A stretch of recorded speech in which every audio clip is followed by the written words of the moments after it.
Ali ibn Abi Talib alayhi salam used to take the prisoners to Salat al-Jum'ah. He was the first Khalifa to establish the prison system, and at the same time, he would ask the doctors to come and check the prisoners. Anyone who would be feeling sick or needs money, he would pay him from Baytul Mal.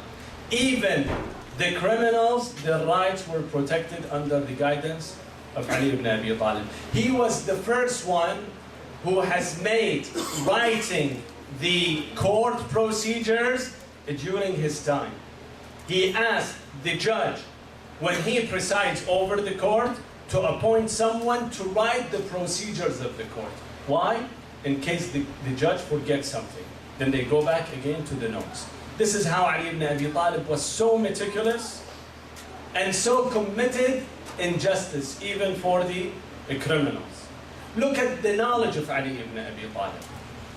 In his life, so many times he said, Saluni qabla an tafqaduni. Ask me before you lose me. Ali ibn Rasulullah sallallahu alayhi wa alihi in many occasions have said that, A'lamukum Ali ibn Abi Talib.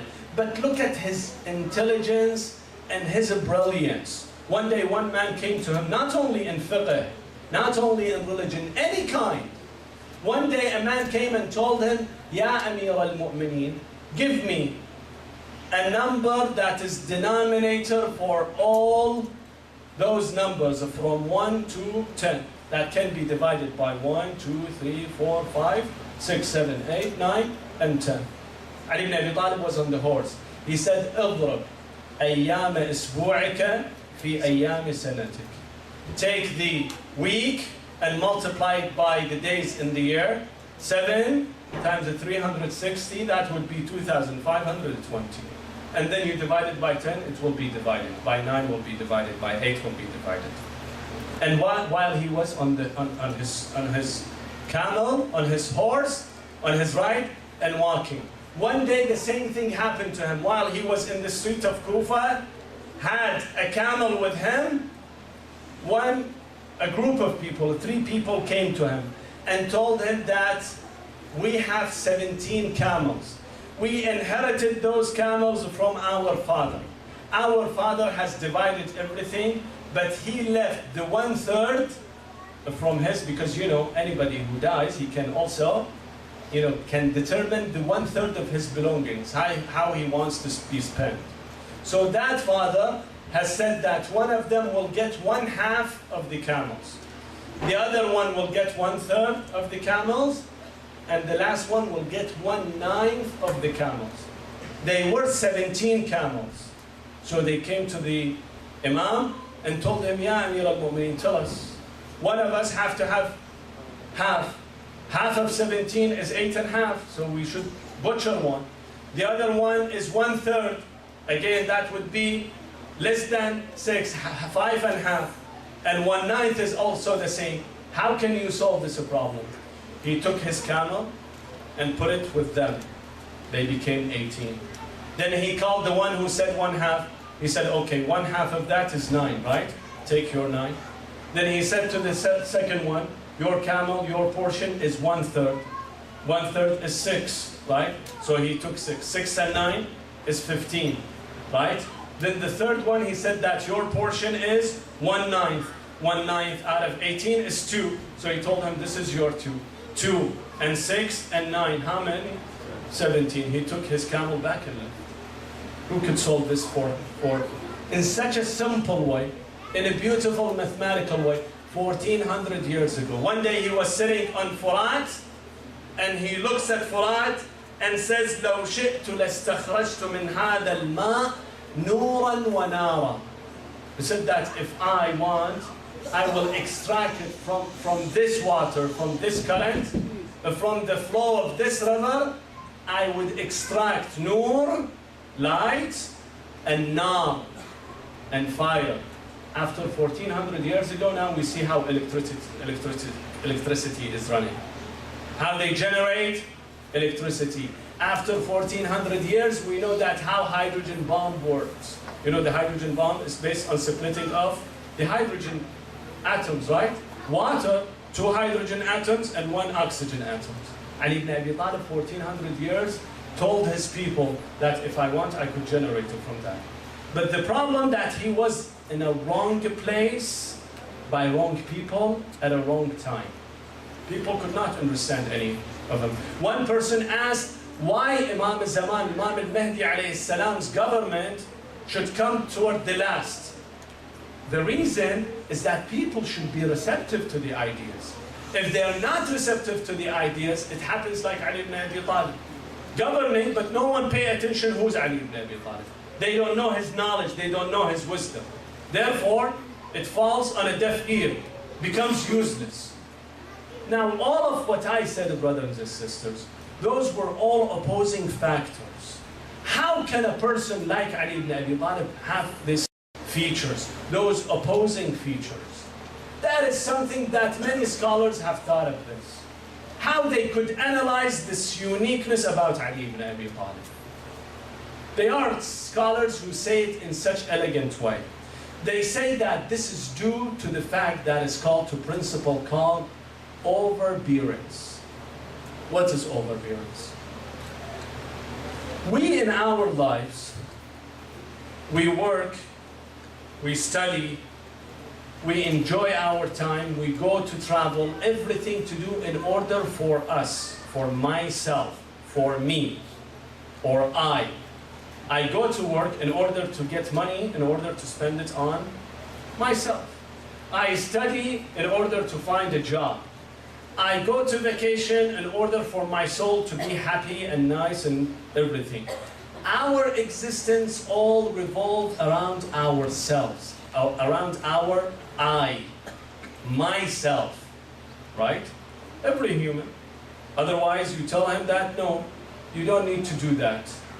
Don't think about yourself. Don't love yourself. Then he would say, well, I would rather die better than live. So the reason that we live, the reason that we succeed is all revolving around ourselves. Because I want myself to be promoted, to be a successful person, right? At the same time, of course, we have benevolence, we help each other, we help the needy, we help the poor, and things like that. We do charity, donate to the orphanage, donate to the Islamic center, to the poor. That happens, but when we compare ourselves to others, who's more important? Myself or others? Do I sacrifice for my life for the sake of others, for example? That someone will always have a full stomach, then I will end up having an empty stomach all the time? No, always I think about myself. I feed myself, feed my children, then I think of others. Then others will come, then I will be happy to help others. But if it's between the two, always I decide for myself. This is how a human being are. God forbid, can anyone say that I want the tragedy for myself and let others, for example, those people who live 12,000 miles away, they rest in peace, but I have the tragedy and disaster? Does anybody pray to Allah this thing happens to him? His sacrifice becomes in such a way that he asks for trouble, for a tragedy and disaster, while others live in peace? No, of course not. But there are exceptions. Who? The mother, for example. The mother, when she has the baby in her womb, she considers it part of her life. When she delivers it, still she considers him part of her life. When he gets sick, she becomes sick more than he gets sick. How many times the mother wishes that she will be sick more than the child? How many times she agonizes herself? She doesn't sleep the night only to protect the child. Even when they grow up, you see, the parents always agonize themselves about the children. They sacrifice for the sake of the children. Sometimes the child is oblivious. He doesn't even care. If he doesn't do well in the test, doesn't do well in the school, you see the parents agonize themselves. They have such a great pain inside themselves. But the child himself doesn't care. You see the amount of agony that the mother or the father has when it comes to the child. So there is an exception. Another exception is Rasulullah sallallahu alayhi wa sallam. Sallu alayhi wa ala aswatikum. Allahumma salli ala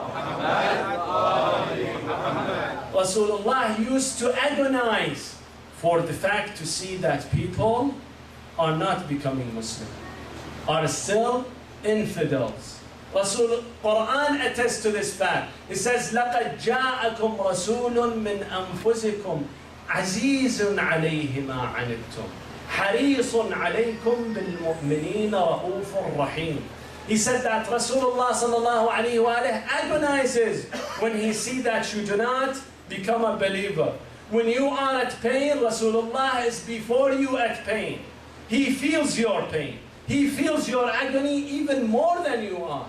Sometimes the Quran tells the Prophet, tells him, فَلَا تَذْهَبْ نَفْسَكَ حَسَرًا عَلَيْهِمْ حَسَرًا. Don't kill yourself for those infidels. Let them go to hell. Don't be worried so much about them. But Rasulullah always used to be in agony. That's the same thing you can say about Ahlul Bayt alayhim salam. When we make sin, Ahlul Bayt get offended more than we get offended. Ahlul Bayt will become more saddened more than what we get saddened. That's why they tell you that on every Monday and Thursday, do fasting or don't do sins.